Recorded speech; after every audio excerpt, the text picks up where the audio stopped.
So today we are at Beef Muster in Blayney. We've had an incredible lineup of speakers, so thank you for everyone for attending, and if you did miss it, we've got some of our speakers here to give us a bit of a recap.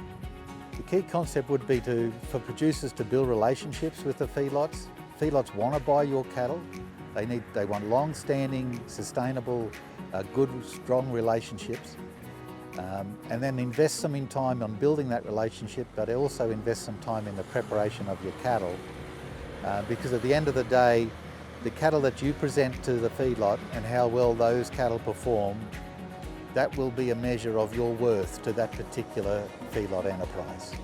The rumen is the powerhouse of all ruminant production, and its ability to ferment feed, to produce the fermentation products to feed the animal, is dependent on the quality of the nutrition that we stick down its throat, and it is immediately responsive to that. So whilst it can take several weeks to get major changes in rumen development in terms of the size of the absorptive area, it starts as soon as we start feeding those animals at a higher plane of nutrition, and so you're picking up benefits immediately. Just takes a while to get through to full production. Well, I'm actually having a chat about virtual fencing, and what I want to do today is give people an overview of where we were, why we were in a place where virtual fencing was illegal in New South Wales, and really the journey that got us to the point just last December where it was legalised.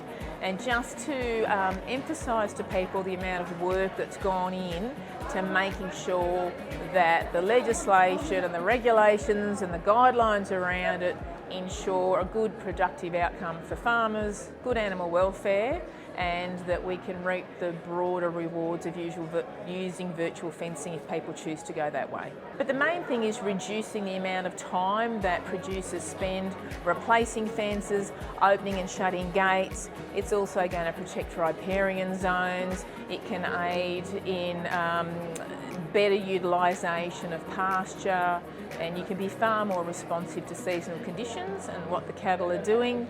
And it's also going to assist in times of emergency management because you don't have animals secured by physical fences where they may not be able to get away from rising floodwaters or bushfires, for example. So it's got potentially many benefits to both producers and the animals themselves.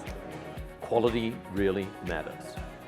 And so we've seen in North America, due to heavier animals, because they are making up for the lack of supply with heavier carcass weights, but that's also meant higher quality animals and meat in the system.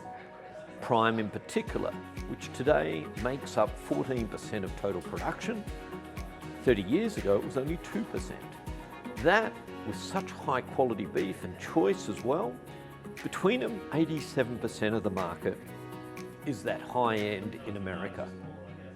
We need to compete, and it's important that as an industry, we focus on quality because it's just not the US domestic market we service, but when we compete against them in Korea, in Japan and China, we need to match them.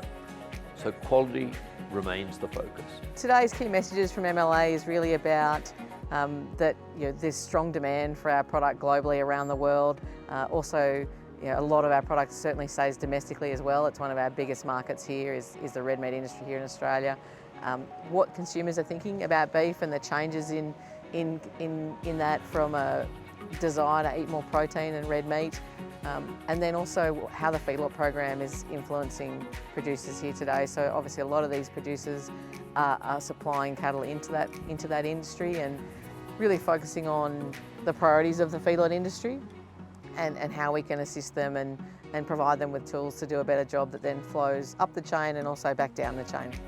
The most important concept from what we're presenting is the importance of the producers into the feedlot industry. So the fact that there's strong demand for red meat and that they're a key part and key component of that supply chain, and that as an industry, in a feedlot industry, we're working very hard to do the best job and create the best product from the animals that they're supplying into that supply chain.